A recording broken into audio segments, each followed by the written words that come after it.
मेरा नाम जी डॉक्टर अली अरशद है and I am medical doctor. I am a child physician और FCPS मैंने किया which is the highest degree of Pakistan in this discipline. और करंटली मैं पोस्टेड हूँ 18वें स्केल पे चिल्ड्रंस हॉस्पिटल में। जो मेरा डिपार्टमेंट है वो specialized health care and medical education department है, गवर्नमेंट ऑफ पंजाब। इसके अलावा जिस तरह हर डॉक्टर का एक वो साथ होता है कि डॉक्टर बनने के लिए एक इमीडिएट ये था कि अपना एक क्लिनिक हो, तो छोटा मोटा सा एक सेटअप भी है और साथ साथ वो भी चल रहा है। तो ये है मेरा एक ब्रीफ सा इंट्रोडक्शन। और सबसे पहले तो मुझे बताइएगा, स्टार्ट करते हैं एक सवाल से, ठीक है? उसके बाद हम आगे चलेंगे कि कैरियर के अंदर हम मेडिकल प्रोफेशन को किस तरह से लेके चल सकते हैं। इंटरमीडिएट के बाद हमें कौन कौन सी राहें हमारे पास हैं और चलते हैं, ठीक है जी? सो मुझे बताइएगा कि यहाँ पे जो ऑडियंस है वो सब इंटरमीडिएट ग्रेजुएट्स हैं या किस किस मुझे बताइएगा कि इंटरमीडिएट फ्रेश ग्रेजुएट्स कौन हैं? हाथ खड़े कीजिएगा प्लीज़। ओके, ठीक है। और इसमें से कुछ प्री मेडिकल के भी हैं। प्री मेडिकल किन किन ने किया हुआ? अच्छा, ठीक है, ओके। ऑलमोस्ट जो इंटरमीडिएट ग्रेजुएट्स फ्रेश हैं हमारे पास, उनमें से तकरीबन 60 to 70% ने किया हुआ है। और जो बाकी हैं हमारे, वो क्या बैचलर्स हैं? बैचलर्स भी हैं यहाँ पे जिन्होंने बैचलर किया हुआ है या क्या? मतलब किस किस फील्ड से हैं? एक तो फ्रेश ग्रेजुएट्स हो गए, कुछ बैचलर्स हैं, हाथ खड़े हो रहे हैं। इसके अलावा कुछ मेरी तरह के सीनियर सिटीजन्स भी यहाँ पे मौजूद हैं, ठीक है? तो आप लोगों में से हम स्टूडेंट्स कितने लोग हैं ये बताइए।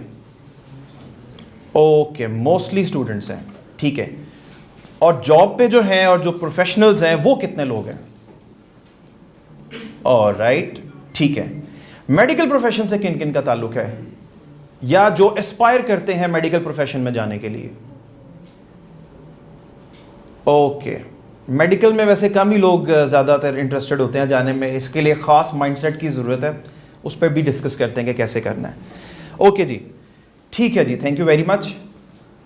तो जब एक लड़का या एक लड़की पैदा होती है तो उसके बाद माँ बाप अपने घर से उसकी तदरीस का आगाज़ करते हैं और उसके बाद उसको बताया जाता है कि जी आपने इस फ़लानी एज के ऊपर स्कूल चले जाना है। जब हम स्कूल गोइंग हुआ करते थे उस ज़माने में 4 years एज हुआ करती थी, अब तो 3 प्री नर्सरी KG पता नहीं क्या क्या कुछ स्टार्ट हो गया। तो वहीं से उसकी ग्रूमिंग का स्टार्ट होता है कि जी अब आपने स्कूल जाना है और स्कूल के बाद आपने इंटर करना है, इंटर के बाद आपने अपने अपने कैरियर में चले जाना है। तो चाहे आप मेरे ज़बान तालिब इल्मी उठा लीजिए या अब भी उठा लीजिए, टॉप के जो 2 प्रोफेशन सुने जाते हैं वो यही हैं, एक इंजीनियरिंग है और एक MBBS डॉक्टर है, ठीक है जी। मगर अब रीसेंट टाइमिंग्स के अंदर, ये पिछले 10 से 15 सालों के अंदर, ये 2 फील्ड्स ही नहीं सिर्फ रह गई हुई, और भी बेशुमार फील्ड्स हैं जिसमें आप जा सकते हैं। जब हमारा ज़माना तालिब इल्मी हुआ करता था उसमें सिर्फ एक बात होती थी कि प्री मेडिकल कर लिया, फिर आपने MBBS किया या BDS किया, ख़त्म। प्री इंजीनियरिंग कर ली तो उसके बाद आपने सिर्फ इंजीनियरिंग की फील्ड अपनाई और उसके बाद दैट्स इट। या फिर आपने जो है वो कॉमर्स के साथ कर लिया या आपने कंप्यूटर साइंसेस कर लिया और उसके बाद आपकी IT की फील्ड हो गई, दैट्स इट। और कॉमर्स वाले जो थे वो फाइनेंशियल फील्ड में चले जाते थे। तो ये एक बेसिक सा ओवरव्यू था। अगर हम जो आज का हमारा टॉपिक है अगर उसके ऊपर रहें कि अगर एक बच्चा आया, उसने आके O लेवल्स किए या मैट्रिक किया, उसके बाद उसने किसी ना किसी तरह इंटर में आ गए, इंटर उसने FSC प्री मेडिकल के अंदर किया। अब उसके बाद उसके पास क्या क्या ऑप्शंस अवेलेबल हैं? आप में से कोई बता सकता है? 2 तो मैंने बता दी, और क्या क्या है? पहले ज़रा नॉलेज का ज़रा थोड़ा सा एक वो ले लें, एक ओवरव्यू, उसके बाद देखते हैं कि इसके अंदर मज़ीद हम ब्रश अप क्या कर सकते हैं। हो सकता है आप लोग पहले से ही लर्नर्ड हो, आपको पता हो, रिसर्च की हो आप लोगों ने जी। FSC प्री मेडिकल हो गया, उसके बाद एक तो डॉक्टर बन जाएंगे, ठीक है जी। इस पे कौन कौन एग्री करता है कि एक डॉक्टर बन जाएंगे? MBBS में एडमिशन हो जाएगा, ठीक है, नंबर 1। नंबर 2 BDS में एडमिशन हो जाएगा। ये 2 ही हैं आपकी टॉप की फील्ड्स जो हैं जो अभी तक सुनी हुई हैं आपने। इसके अलावा किसी फील्ड के बारे में सुना हुआ है आपने? That's very good. D pharmacy and DPT, ये 2 मुख्तलिफ फील्ड्स होगी, 4 होगी हमारे पास मोटी मोटी पॉपुलर फील्ड्स। वेरी गुड, शाबाश, बायोटेक्नोलॉजिस्ट बन सकता है बंदा, ठीक है। तो 5 टॉप मोस्ट पॉपुलर हमारे पास ये फील्ड्स हो गई। और MNT भी हो सकता है, ठीक है। और जी वहां से किसी जूलॉजी और बात की थी, OT टेक्नोलॉजी, ठीक है। और केमिस्ट्री, ठीक है। आप बैचलर्स और मास्टर्स की तरफ आके अगर आप उस तरफ जाना चाह रहे हैं, आप केमिस्ट बनना चाहते हैं या आप बॉटनिस्ट बनना चाहते हैं, जूलॉजिस्ट बनना चाहते हैं, वो भी फील्ड है। और वो शोबा तदरीस में आ जाता है, आप कॉलेज और इसमें आप जाके एक अच्छे उसमें आ सकते हैं जी। और ओपन, आप ये देखें, दिस एन ओपन फोरम, यहाँ आके अगर मैं तकरीर करके चला जाऊंगा फ़ायदा नहीं उसका होगा। तो इंटरेक्शन में मैं भी सीखूंगा, आप भी सीखेंगे जी। साइकोलॉजिस्ट, ठीक है, साइकोलॉजिस्ट भी हो गया, okay. Food sciences, very good, शाबाश। ये किसने बोला है? आपने? शाबाश बेटे, वेरी गुड। फूड साइंटिस्ट भी है। सो FSC के बाद देखें 10 से 12 फील्ड्स तो आपने गिना दी, ठीक है। तो बारी बारी सबका ब्रेकअप कर लेते हैं। जिस तरह प्री मेडिकल है, इसमें एक स्टीरियोटिपिटी है कि MBBS किया, मेल्स ने अपना क्लिनिक सेटअप किया और फीमेल्स ने MBBS करके शादी कर ली, अच्छा रिश्ता मिल गया, ठीक है। ये स्टीरियोटाइप है, तो इसको हम ब्रेक करने की कोशिश करते हैं। जिस तरह तमाम फील्ड्स हैं आपकी, आप कोई भी क्वालिफिकेशन हासिल करते हैं, उस क्वालिफिकेशन के बाद आपके पास 2 ऑप्शंस हैं, या तो अपना काम कर लें या आप जॉब कर लें।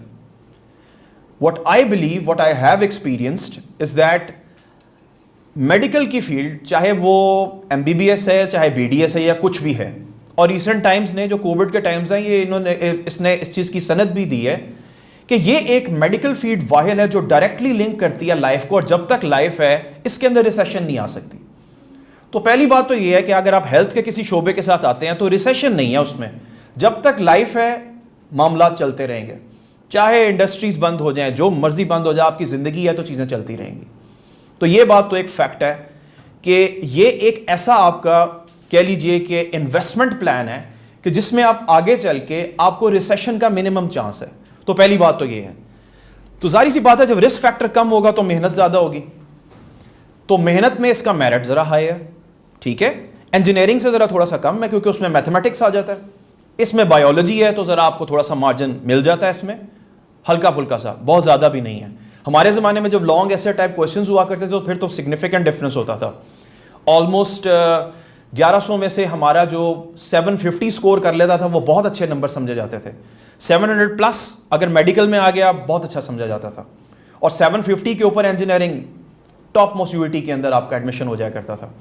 और जितने पब्लिक के आपके मेडिकल कॉलेजेस हैं उसमें 700 प्लस का पक्का था। फिर जब मैंने मैट्रिक किया 1999 के अंदर, उसके बाद 2001 के अंदर मैंने FSC की, तो that was the third batch जिसमें एंट्रेंस एग्जाम आया था। अब तो एंट्रेंस एग्जाम भी, उसकी भी शक्ल जरा डिफरेंट हो गई हुई है, और आपका FSC भी जो है वो MCQs के पैटर्न के ऊपर आ गया हुआ है। एम आई राइट? ऐसे ही है आजकल, ठीक है। तो इसमें स्कोरिंग का चांस आपका बहुत हाई चला जाता है, और आप जब तक बहुत हाई 1000 या इससे ऊपर स्कोर नहीं करते, आप क्वालिफाई नहीं करते, टॉप 2000 के अंदर आप आते ही नहीं हैं।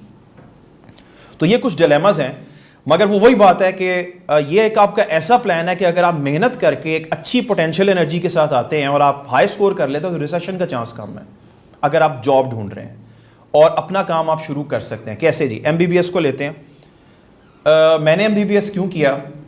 आई वॉज फॉर्चुनेट इनफ कि मेरे पेरेंट्स ने मुझे पुश नहीं किया था कि आप जाओ डॉक्टर बनो, ये करो वो करो। हमारे ज़माने में एकेडमीज़ का बहुत रिवाज हुआ करता था, अब भी है मेरे ख्याल में, ऐसे ही है। तो जब हमारा नॉर्मल सेशन स्टार्ट होना होता था उससे तकरीबन 6 से 7 माह पहले एक एकेडमीज़ का प्रेपरेटरी सेशन स्टार्ट हो जाता था। फ़ायदा ये होता था कि जब हम अपने कॉलेजेस में जाया करते थे तो उसमें हमने कुछ ना कुछ बेसिक नॉलेज हमारे पास होती थी, मगर उसको एज अ टेस्टर यूज़ किया गया मेरे ऊपर। मेरे पेरेंट्स ने मेरे कुछ उस्तादा से बात की कि जी ये लड़का ठीक है, शुरू से ठीक चल रहा है, तवज्जो देता है, नंबर अच्छे आ गए हैं, और ये चाहता है कि अगर डॉक्टर बन जाए तो क्या इसमें। वो कहते जी अगर ये चाहता है तो इसको परस्यू करने दें, आपने कुछ नहीं कहना इनको कि आप बेटा ये करें वो करें। अच्छा, उस ज़माने में मैं मैट्रिक में था, मैंने जब ये बात सुनी तो मैंने कहा अच्छा चले ठीक है, सारी जिम्मेदारी मेरे पर डाल दी, मेरे पास तो कोई वो नहीं है। अगर मेरा ये डिसीजन कि मैंने MBBS करना है वो अगर गलत साबित हो गया, मैं ना क्वालिफाई कर पाया, तो फिर क्या होगा? एक नेचुरल एंग्जाइटी आती है, मगर कोई बात नहीं, अल्लाह के फजलो करम से वो डिसीजन सबसे राइट डिसीजन था। फॉर्चुनेटली कह लें या अनफॉर्चुनेटली कह लें, मेरा रास्ता तो सीधा हो गया, क्वालिफाई कर गया, MBBS कर लिया और अल्लाह के फजल करम से डॉक्टर भी बन गए। हमारे यहाँ पे जो बेसिकली जो चीज़ कैरियर काउंसलिंग है ना, वो अगर आप विलायत जाएं या बाहर के मुल्कों में जाएं तो वहाँ पे from the start of the school आपको एक कैरियर काउंसलर होता है जो आपके इंटरेस्ट के मुताबिक बता देता है। मेरे सिनारियो के अंदर मैंने अपना इंटरेस्ट जाके अडॉप्ट किया, मैट्रिक और उसके बाद FSC एंड आगे फिर मैं चल पड़ा। ओके, सो MBBS में अगर आप करते हैं, आप बहुत अच्छा चलते हैं, तो टॉप मोस्ट मेरिट आपका MBBS का है। MBBS में आपकी job as a house officer लगती है स्टार्ट में, वो आपकी इंटर्नशिप है, अब तो वो भी पेड हो गई हुई है। हमारे ज़माने में वो भी ऑनररी हुआ करती थी कुछ जगहों के ऊपर, और बहुत कम जगह ऐसी थी जहाँ पे आपका पेड सेशन हुआ करता था। सो एक जॉब आपकी वहाँ होगी और फिर MBBS के बाद आपके पास लाइसेंस टू प्रैक्टिस है। आप एक टेबल, एक चेयर लगाएं और कहीं से भी अपने कैरियर का स्टार्ट कर लें, यू सेल्फ एम्प्लॉयड। BDS के अंदर जब आप आते हैं, रिलेटिवली ज़रा कम मेरिट है, जॉब सिक्योरिटी इसके अंदर भी बहुत है, क्योंकि डेंटल कॉलेजेस उस ज़माने में डिमांड और एक मुल्तान में हुआ करता था जब मेरा टाइम था क्वालिफाई करने का। अब तो CMH में भी खुल गया हुआ है, कुछ प्राइवेट इंस्टीट्यूशंस हैं जो कि आपके पास डाइवर्सिटी बढ़ गई हुई है। इसमें सिर्फ एक बात है कि अगर आपने जॉब करनी है फिर तो बड़ा स्ट्रेट फॉरवर्ड है, मगर अगर आपने इसमें अपना काम स्टार्ट करना है तो उसके लिए इन्वेस्टमेंट चाहिए, क्योंकि इसमें मशीनरी रिक्वायर्ड है।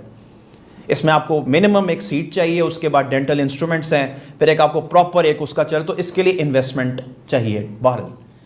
मगर इसमें भी आप दोनों चीज़ें जो है वो परस्यू कर सकते हैं, जॉब भी एंड अपना काम भी। साइकोलॉजिस्ट में आ जाएं तो साइकोलॉजिस्ट में 2 बाइफर्केशंस हैं। FSC की हुई है आपने प्री मेडिकल के अंदर, उसमें आप क्लिनिकल साइकोलॉजी की तरफ भी जा सकते हैं और साइकोलॉजी की तरफ भी जा सकते हैं। साइकोलॉजी और क्लिनिकल साइकोलॉजी अगर मैं सम अप करना चाहूँ, क्योंकि टाइम शॉर्ट है तो मैं चाह रहा हूँ कम टाइम के अंदर मैक्सिमम आपको इंट्रोडक्शन मिल जाए। साइकोलॉजिस्ट का काम होता है काउंसिल करना, बताना, और क्लिनिकल साइकोलॉजिस्ट जो है वो काउंसलिंग भी करता है और थेरेपीज भी करता है। थोड़ा सा ग्रे जोन आता है जिसमें ये दोनों आपस में मर्ज कर जाते हैं, और कुछ थेरेपीज़ जो हैं, कुछ बेसिक लेवल की थेरेपीज़ साइकोलॉजिस्ट भी कर सकता है, जैसा कुछ रिलैक्सिंग थेरेपीज़ होती है, कुछ ब्रीदिंग एक्सरसाइजेज होती हैं, आपने नेट पे सर्च किया होगा, आपको पता होगा। मगर क्लिनिकल साइकोलॉजी जो है वो इस चीज़ की सनद है कि आपको हॉस्पिटल अपने पैनल के ऊपर ले लेगा और आप वहाँ पे जॉब के लिए ईजीली अप्लाई कर सकते हैं। इसके साथ साथ आप टीचिंग भी कर सकते हैं, जबकि साइकोलॉजिस्ट जो है उसका ज़्यादातर लेक्चर्स, रिसर्च और इसके ऊपर एंड काउंसलिंग के ऊपर है। ये दोनों अपनी अपनी प्राइवेट प्रैक्टिस भी कर सकते हैं, मगर करंट सिनारियो के अंदर यूजुअली इनमें से कोई ना कोई एक साइकियाट्रिस्ट के साथ अटैच्ड होता है।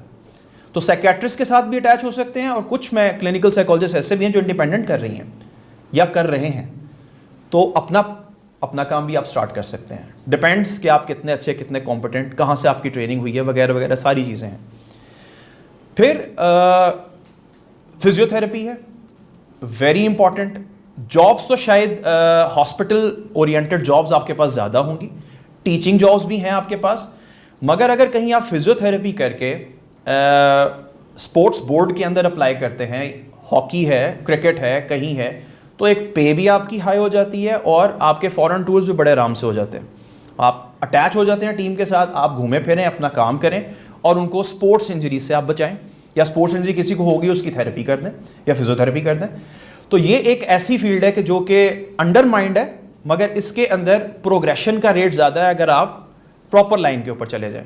फिर अगर आप ये सारी जो चारों चीज़ें मैंने आपको बताई, ये करने के बाद इमिग्रेशन के लिए अगर आप अप्लाई कर देते हैं तो फॉरेन में जॉब का कोई रिसेशन नहीं है। NHS के अंदर काफ़ी लोग निकाले गए, तो काफ़ी वहाँ पे गैप है। तो UK के अंदर करंट सिनेरियो के अंदर हेल्थ केयर वर्कर्स, चाहे वो स्टाफ नर्सेज हों, बाय द वे FSC करने के बाद आप स्टाफ नर्स भी बन सकते हैं, बन सकती हैं, दोनों सूरतों में, दोनों जेंडर्स में।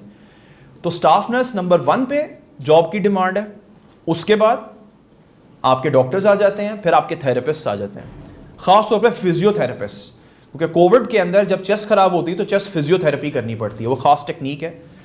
तो इन सब चीज़ों की ICUs के अंदर ज़रूरत है, और जहाँ पे आपको लाइफ सेविंग चीज़ें चाहिए वहाँ पे आप इन सब चीज़ों से ये कर सकते हैं। ठीक है जी। फूड टेक्नोलॉजी की जो बात की है, फूड टेक्नोलॉजी के अंदर आप अगर कर लेते हैं तो बेकरीज़ हैं आपके पास, अच्छी अच्छी बेकरीज़ हैं, वहाँ अप्लाई कर सकते हैं आप जॉब के लिए। इसके अलावा आप अपनी बेकरी खोल के चीज़ें कर सकते हैं। इसके अलावा आप टीचिंग सेक्टर के अंदर भी आ सकते हैं, ठीक है।